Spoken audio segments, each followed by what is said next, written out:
I mean, speaking of being outside so damn long, though, King, man. I mean, when I look at your trajectory and longevity at the same damn time, you had been going crazy the whole time, but then Leave comes out and breaks the net. Okay. My fans be talking about that. They like, man, bruh, we love you. Why they blow this song up? You know what I'm saying? Like, this like your most mid song. Like, but Oh I'm my like, God. but that song, that's a formula that I've been doing for Yeah. years. Like, me and Queendom Come, we had regional success Yeah. with a song called You Ain't About That Life Ho back in 2012. Yeah. Same formula. Her on the hook, me on the verses. Yeah.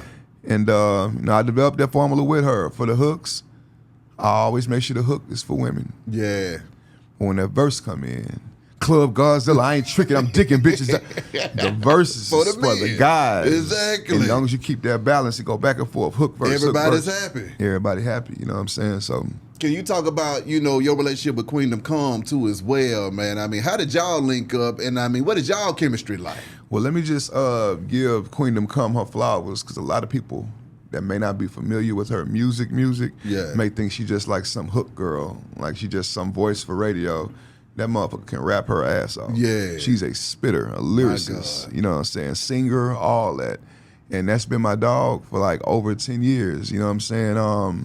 I met her because I think she wanted me to do a verse for her or something, so I can't really remember. Yeah. But she came to my house around 2010, and I was like, man, your voice is very attractive. Like, you sound like an attractive girl and a ugly bitch at the same time. Like, you have a voice for radio. You have a very universal voice. Yeah. You know what I'm saying? Everyone can relate to it. You know what I'm saying? So she laid a hook down for me for the song You Ain't About That Life Ho, and that's the first hit we ever had. It didn't end up hitting like, I think, 90 something on the Billboard charts. Yeah. Independently. When I say independently, I don't mean like Empire independently. I Like mean the like real TuneCore independently, like DistroKid independently, like These fingers upload everything. yeah, I independent. press goddamn, you know what I'm saying? Like real talks, that real independent shit, you know. So Yeah. every time we do music, people love it. And that's why she had to be on this album, you know what I'm saying? Talk to Like, me about that real independent journey, though, man. I mean, what was that like grinding for all of them years? And then when you decided to make that foray into the big leagues with Columbia, at what point did you feel like it was time for you to go ahead and take that leap? It was a very exciting time in my life, man. It was, being independent for 10 years is not easy as people think. Come on now. Being consistent is not easy as people think. Trying to come up with new ways to say the same thing every year. After you say pop that pussy or bounce that ass, there's really nothing else you can say. Come on So now. you got to figure out new inventive ways to say the same shit, you know what I'm saying? So Yeah. you go through a lot of ups and downs being independent. Yeah. Now, that first maybe 2 or 3 years, everybody loving you, then they grow a resistance. They Yeah. get tired of you winning. It's hard to make people keep supporting you the same way they were. They waiting to see something big, man. When you gonna do something bigger? When you gonna, Yeah. you know what I'm saying? So dealing with those pressures, on top of that, you know what I'm saying, having to maintain a certain amount of success and having people fuck with you the same way. It's a roller coaster ride, you know what I'm saying? And I always tell people, Cucumber saved my life. Come on now. You know what I'm saying? Because Cucumbers, that whole wave gave me a whole new resurgence with That's my why fans. I found you. and- I found you online with them damn cucumbers. I said, this guy with these cucumbers is hilarious, man. and he's killing the game right now. That's when I was disgusting Justin. And, Disgusting Justin. And believe it or not, I had more fun in that era than I've ever had in any era of my career. Now you pissing me off. I got way more money now, way more successful now, but that Cucumber era, that was crazy. It was nothing like that shit, you know what I'm saying? You come into every city, you finding out who really the eaters in that city, you know what I'm saying? And my shows were dumb. That's when Uncle Luke followed me. Yeah. You know, he was like, man, you showing people shit they ain't seen in like 20 years, and I got to come to one of your parties. I'm like, Exactly. sir, excuse me? You know what I'm saying? So, shout out to Luke Skywalker, man. My God, man. And, So come on with it. Oh, yeah. I mean, so basically, going through all that, and then, I make Then Leave, and I'm feeling real good about it. I shoot the video for it. And then all of a sudden, man, the world shut down. The pandemic happened. You couldn't have told nobody in January that the world was going to be completely shut down 2 months later. My God. You know, so I had this song. I'm like, but damn, I'm crippled now, man. How can I promote it? The clubs are gone, Yeah. all that. And one of my good DJ partners, he worked at 97.9 The Box in Houston. Okay. DJ Young Streets, he called me out of nowhere in the blue, because he always do that. Yeah, you know what I'm saying? He said, hey, B King, you got anything new? I was like, yeah, I got this song called Then Leave, man, you know, but I know it's a hit, but I can't do shit. The world closed. He said, man, fuck that.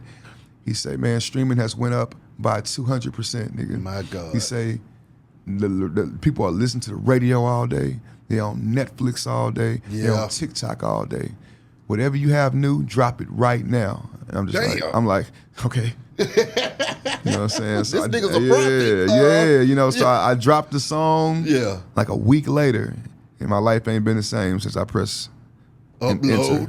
upload. Oh, shit. Shit been lit ever since then. Oh, my You know what I'm God. saying? When the majors came a-calling, though, man, I mean, what was that whole thing? Like, was it everything that you dreamed of? It was or one of the best times in my life. To me, it meant more than the success and the money and everything that came later. That bidding war. Yeah. The bidding war meant a lot to me. For a whole week straight, I sat on Zoom calls all day with every label. And it was just a situation. I couldn't get no sleep. Because all night you think about what you're going to buy. Yeah. Because everybody was throwing them M's. I'm just My like, God. because of my track record, they like, man, you've been doing this so long, so this not an Consistent. accident. Come on. This ain't one of them songs on TikTok that just as an accident. Yeah. You can make fucking hits for everybody in the buildings. You write, you make beats, you know, so every label was like, we got to get this nigga. And I picked Columbia because they were the ones that came at me the way that meant the most to me. My A&R, his name was KC. Yeah. He was from Dallas, and he Okay. moved to New York. You know, he was like, bruh, what's crazy about you is when I was in high school, you was that nigga. We all dancing and jigging to your videos. Come on. 10 years later, you're still that nigga. Come on. So He said- he he said- understands. He like, so I'm telling the whole building, this is who we need. And Columbia was the only ones like, yeah, so what's the next song? What's the next single? What's the album? What's the album you trying? They weren't about what's the next song and shit. And Yeah. everybody else was like, yeah, we want to buy this for $1 million, man. What's up? We want to get Then Leave. We want to sign. And Columbia was the only one talking to me about longevity. Longevity. Yeah, so- Okay, so you mean to tell me it could get so sweet that you could just sell that one song and get the hell on? That's son? what a lot of artists do. It's these single deals. You know what I'm saying? Labels are smart these days, so they're not really calling it single deals no more, because that turn the artists off and make you Yeah. think that you ain't worrying about them like that. You know what I'm saying? What they normally do today is sign you to a deal to where they have an option after the first project to not go forward anymore. Yeah. You know what I'm saying? So all they really care about is that one song. That one song is what's gonna fund the building so they can have a budget for a bigger artist in the building. You know what I'm saying? So that's all they care about really is that one song. Yeah. But in that situation, me being independent for 10 years, I made it my business to find out what everyone do, Yeah. meet everybody. Come on now. And toward the end, I was growing frustrated with Columbia. Why? I was growing frustrated because major labels move very slow. Yeah. And it's not really their fault. It's it's so much paperwork has to be done for Red a tape. song. Saying Zoom calls, it don't have a feature. You gotta talk to lawyers and clearances, and that take months sometimes, especially somebody turned up and busy. Yeah. And then it once all that's done, your song have to be pitched for playlist, and that may take a month.